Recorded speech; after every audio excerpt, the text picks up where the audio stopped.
Honey? I groaned. It's really late. I have to get up for work in the morning. Huh? Manny grumbled. He was popping bubble wrap in bed again. Sorry, Mel. I'll try and be quieter. Pop.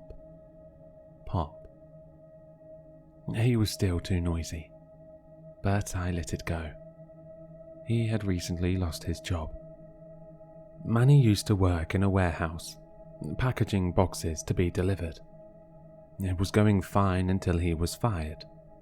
He told me it was because the bubble wrap in the deliveries he sent was all popped. Even though they repeatedly told him to not pop the bubble wrap in his packages, he still couldn't help himself. He had been unemployed for a few days now. It had been 5 years since we married, and we still had a strong relationship. We were both on our way to our mid-30s, and considering having children. We were the odd couple. We were Manny and Mel. It's how the locals always saw us. Always together. I remember the first time we fell in love. I was the one who fancied him. He was cute, with bright brown hair and brilliant blue eyes. I still love him, and I really miss him. Manny was awkward. He was different. Not the bad kind of different. He was just peculiar. He always saw the world in a different light from everybody else. He wasn't a genius by any means. He was just unique. And he was kind. Kinder than any other man I had ever met. He wasn't lonely either. He could have lived a life of solitude. But he struggled to socialize.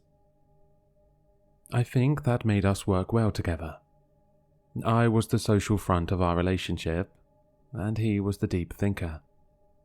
He had his quirks, but they never really stopped him until he was fired. Of course, Manny's most notable quirk was his strange obsession with popping bubble wrap. Yet, some people found it odd, but I always thought it was normal. If you knew him, you would understand. And who doesn't like popping bubble wrap? Everyone does. Even me. Manny just enjoyed it more than everyone else, and he was never ashamed to admit it. I thought that was really bold of him. I still did find it annoying occasionally, but I could look past it. You'd be surprised how many people judged him for it. The next day I returned from work. Manny was outside our flat, fumbling around with 5 person-sized rolls of bubble wrap. I was just as surprised as I was pissed off. Where the fuck would we keep them? We live in a flat. I stomped up to Manny, who was trying to pick up 2 rolls at once. Well? Okay, Mel, hear me out, he stammered. It may look like I've splashed 120 quid on bubble wrap, but I got them at a reduced price. No, that's not the issue. You told me that your hobby wouldn't grow out of control. Plus, where the hell would we keep all of this? Oh, come on. We can easily squeeze it all in the laundry room. The laundry room? I yelled, my voice squeaking.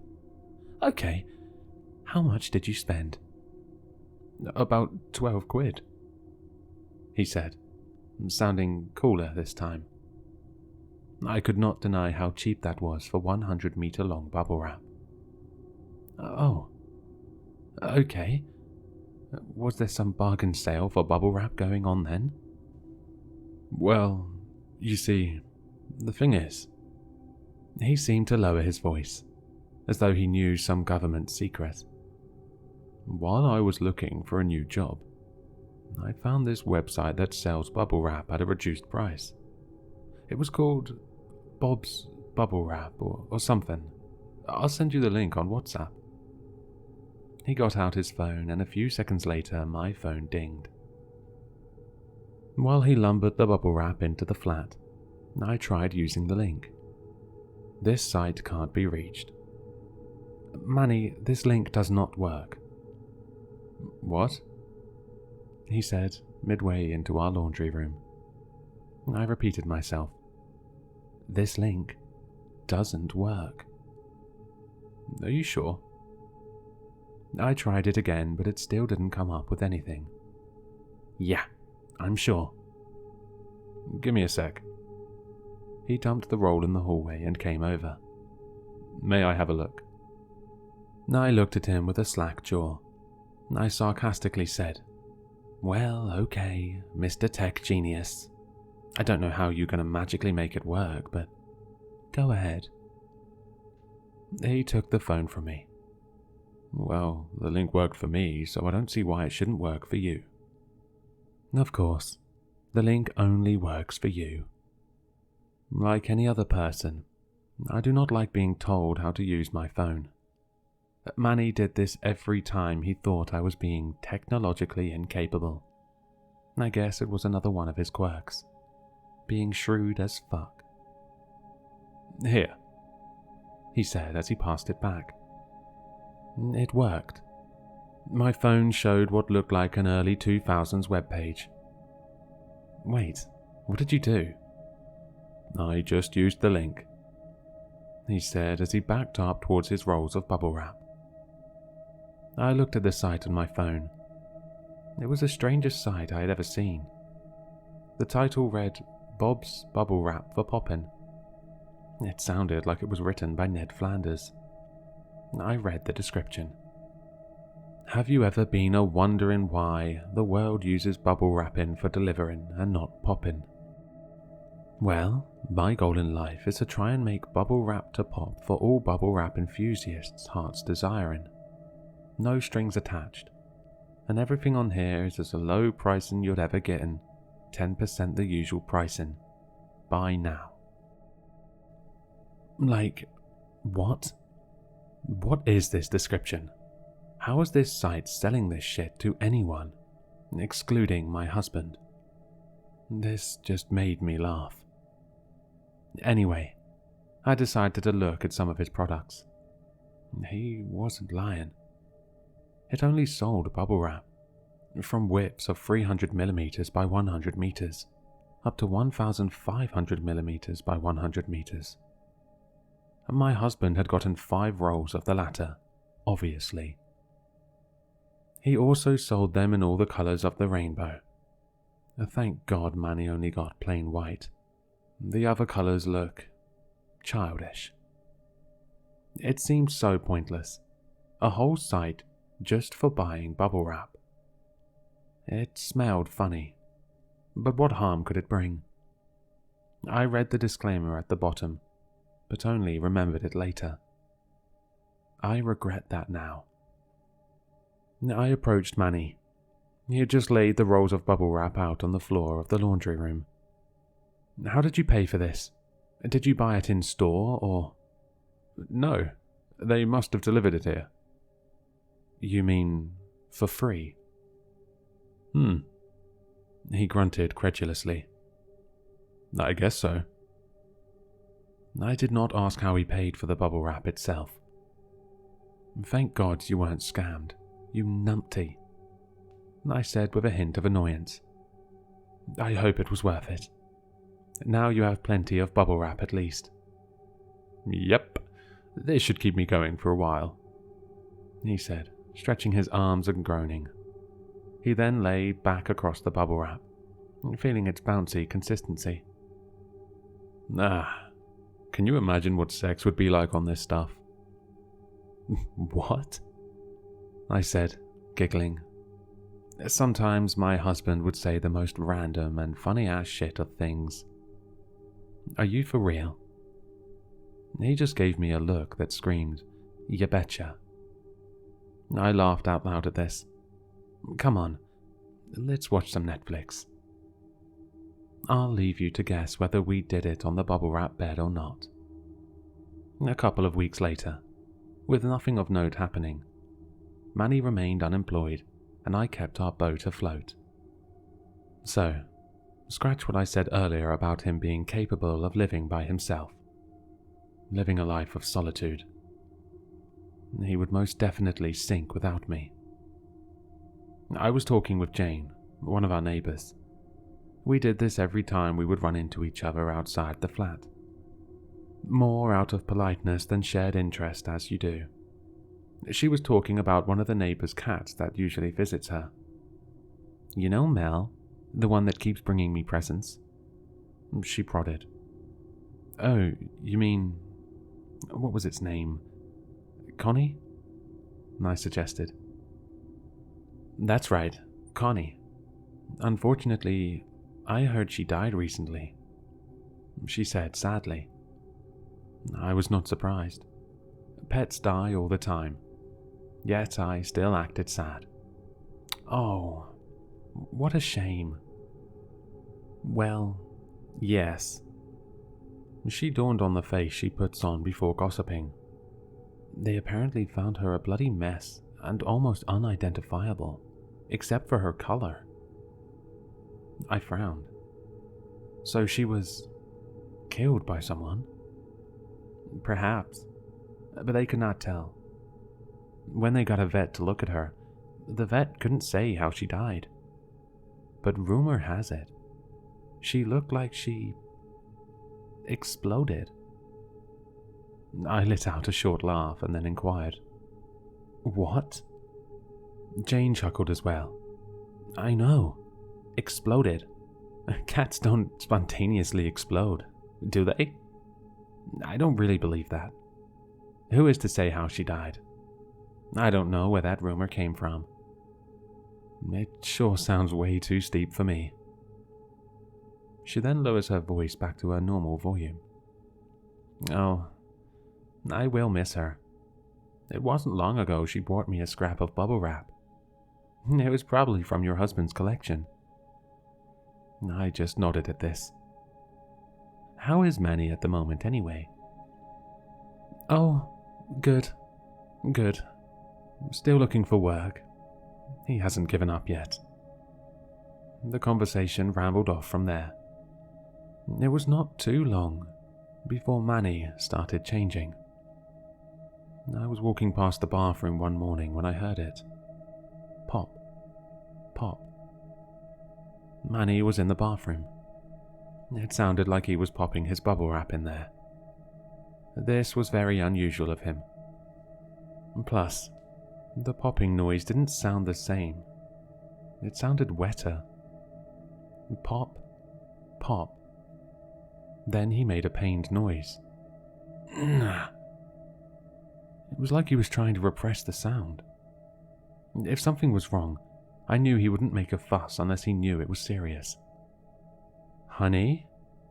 I called. Are you alright? With a sudden stir, he yelps. I'm fine. Are you sure? I'm good. I just hurt myself, like an idiot. Well, okay. I moved on. Later, I noticed loads of plasters, band-aids if you're an American, from our medical cabinet had been used. The packaging had been crumpled, as though Manny had desperately scooped them out of the box. He was lying down on the sofa, popping more bubble wrap. Have you been using the plasters? Almost all of them have been used up. I knew he had, but I felt he needed to admit to using them. He looked towards me slowly and robotically said, Yes, I accidentally cut myself. Multiple times?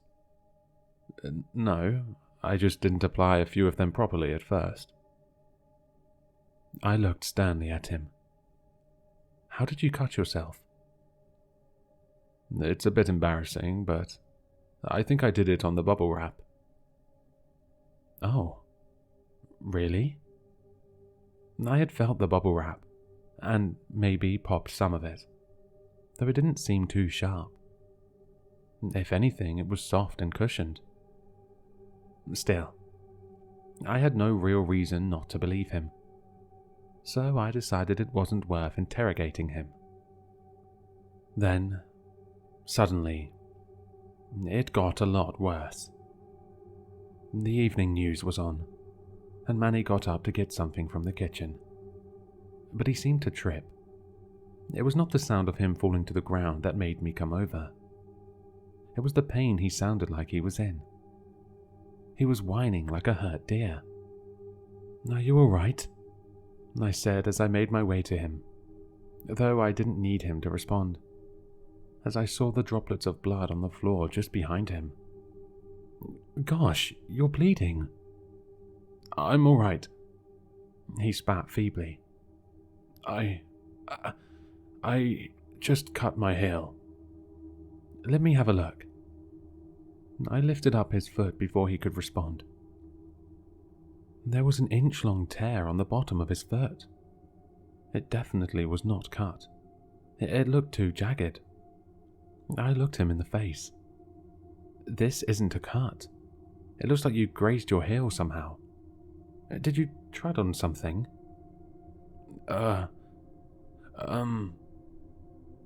He had given me a look that told me he did not want me to know. I know he didn't want me to worry about him, but I needed to know what was wrong. "Okay, what is going on? You look like you're hurting and you won't tell me why." I gave him a severe look. "Please, we're partners. Tell me what's happening." Manny looked back at me, and I could immediately tell he felt what I felt. Worry and confusion. "I'm sorry," he said. "It's just, I don't really know. Honestly. Just look." He took his shirt off, exposing his chest and arms. I couldn't explain it. They didn't look like cuts or tears. His skin was inflating, not like a balloon, but more like bubbles. They only occupied his left breast and his left arm. They formed in patterns, each a few centimeters from the other in checkered formation. They looked like warts, just without the infected look. His skin stretched with the growths, making them look pale and almost transparent. More than anything, they made his skin look like bubble wrap. The bubbles under the peeling away plasters on his arm looked similar to the ones on his heel. As I noticed this, I realized that his skin hadn't been cut or torn, but it had been burst. What? Are you... I stuttered, now hyperventilating. Are you having some kind of reaction?" "I don't fucking know," he said, anger and fear now very present in his voice. "I don't know what is happening. My skin started doing this yesterday. They just keep coming back, no matter how many times I pop them. And nothing but air comes out of them when I do. My arms are numb, and..." He suddenly flinched at the sudden movement of one of the bubbles in his arm. They were growing. He raised his hand to pinch one of the bigger ones. At first, I didn't think he would. It was the size of a marble. But then he just... pop. Blop. I don't know how to describe the sound. It popped, hissed like a deflating balloon, and spat out blood. And then he did it again, to the next one along, and then again. I just watched him for a few seconds in confusion. As I looked at him, I recognized his expression. It was the same satisfied look he wore while popping his fucking bubble wrap. Just this time, slightly pained. Then, I figured he was not doing it out of necessity, but compulsion. "Stop it!" I yelled, reaching for his right arm. I held it away from the bubbles. "Don't. You'll make it worse." He kept trying to pull his arm towards the bubbles while pushing me away. His compulsion was too strong. It was only then that I heard his breath. It was starting to struggle, like he was choking on a new potato or something. He bent forward, suddenly, to try and choke it up, yet was completely unsuccessful. "Hold on, breathe," I pleaded while he weighed down on me. "Just hold on, we... I finally came to my senses. I needed to phone an ambulance. "Wait here, I'll call 999. It pained me to leave him in that awful state, but I needed to get my phone. It was on the coffee table. I picked it up and called an ambulance. "Emergency, which service?" the operator had boomed. Everything after that was a blur. I remember sobbing wildly into the phone while the handler desperately tried to understand what was happening. The paramedics came and delivered Manny to A&E. I only became aware of my surroundings again when I started to calm down.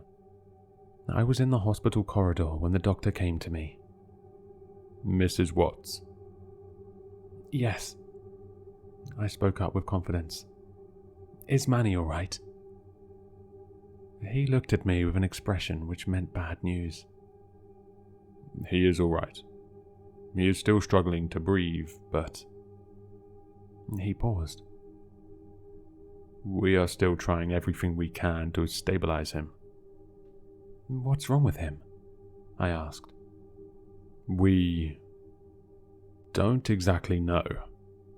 We first thought it was anaphylaxis, but now we think it is air embolism." "Air embolism?" He then started using a lot of medical jargon, so I will try to explain it to the best of my ability. Air embolism, he explained, is when air gets into the bloodstream, blocking it and causing blood vessel blockage. To make it easier to understand, it is like that one scene from JoJo's Bizarre Adventure, when Kira, the antagonist from Part 4, is attacked by Stray Cat. Stray Cat puts an air bubble into Kira's arm, causing blood vessel blockage. As it said in the anime, if Kira did not remove the air bubble, it would make its way to his heart, killing him in minutes. Why was my husband still alive then? That was what the doctor couldn't figure out. Instead of the air in Manny's blood traveling to his heart, it was collecting in his bloodstream, creating bubbles on his skin. "My current theory," he said, "is that some unknown force is taking the oxygen out of his blood cells and amassing bubbles in random places in his bloodstream. We still can't figure out why they are in organized patterns or why it is happening at all, but we will do everything we can to find out. If we keep the bubbles forming in his bloodstream small, we can at least keep his blood circulation stable." "So, what's causing him to choke?" "Well, from what we can tell, a big one started forming in his throat." He stared at me gloomily. "If we don't do something about it, he could suffocate. But if we pop the bubble, he may bleed to death. Our options are limited." I teared up when he said this. I didn't want him to die. "Can I see him?" The doctor nodded and he showed me to Manny's room. Manny looked even worse than before. The growths were now all over his back and front. The biggest was the size of his fist. They made him look like he had tumors growing under his hospital gown. They were all in the same pattern, the bigger ones pushing the smaller ones out of the way. And even then, I could still see him popping the smaller ones around his belly. I grabbed his hand gently and eased it to my chest. "Manny," I cried. "What is happening to you?" All he could do was croak some short sounds under his oxygen mask. "I mess up." "It's not your fault." They're gonna fix you. They will. I put his hand on my forehead, wishing for a miracle that would never come. The bubble in his throat, now visible and the largest, bulged as it grew a few more inches. He gasped as his throat closed up even tighter. "Manny," I pleaded. "Breathe. Please breathe." "Come closer." I put my ear right beside his mouth. "What is it?" He coughed once more before finishing. "I love you." I will never forget what he did next. Instantaneously, he pulled his hand back and crushed the bubble in his throat. Bang! Blood splashed onto my face, dousing me in the stuff. It gurgled from his mouth while spluttering out gargled noises, as it flooded down his jaw in pints. And the fear on his face. I think he wanted it to be a graceful way out of this world, but his face only told me how utterly scared he was. His eyelids were glued to the tops of his sockets, and his mouth opened wide in a bloody scream. Everyone else moved around me. The doctors and nurses pushed me out of the way. Someone was pulling me away from him. I don't know who, but I didn't resist. I was deaf to all the noise in the room, my ears ringing like a bomb went off right next to me. And nothing could break the view of my husband. Our eyes had locked onto each other before I could hear the long bleep of a failed heart monitor. I blacked out. A couple of days later, before I started writing this, I was thinking about what had happened. After Manny died, the doctors gave me their consolation, when all I really wanted was answers.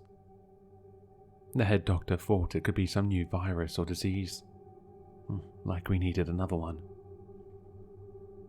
This was only speculation, as all the blood tests they performed on Manny came up with nothing. And yes, he did consider whether this virus, disease, is contagious. He thinks it isn't. He said he'd contact me if anyone else showed any symptoms.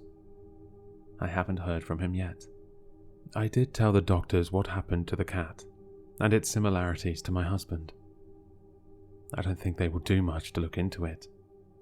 As far as I know, the cat was buried. I didn't know the owner. It was just all so unfair. Manny was a good person and did nothing wrong to deserve this. Even though I knew it was mad, I considered the website Manny used. Yet the link still doesn't work for me. I don't know. Maybe Manny had something which gave him access to the website. Though, I did start thinking about what I could remember on the site. And that's when I remembered the disclaimer. It took me a while to try and remember what it exactly said, but this is what I could recall. The bubble wrap sold on this website is for pop-in only. If it is used for delivering, there will be consequences. It was just weird when I saw it at first, but now, could it be the reason all of this is happening? I don't believe in any supernatural mumbo-jumbo, but could it be breaking this rule that led to my husband's death? I do remember Manny having to deliver something to his mother. It was a late Mother's Day gift, I think. Why not use the bubble wrap that was lying around at the time? Then, what about the neighbor's cat? I mean, it did not need to use the bubble wrap. Though, could it have taken the bubble wrap? Connie did sometimes come in through the window into the laundry room, and Jane did say that it delivered some bubble wrap to her. Did I use the bubble wrap for anything? I don't think I did. Then again, Jane did ask, not too long ago, whether she could use some of it. That doesn't mean I delivered it to her, does it? Though, the verruca on the back of my foot does seem to be getting bigger.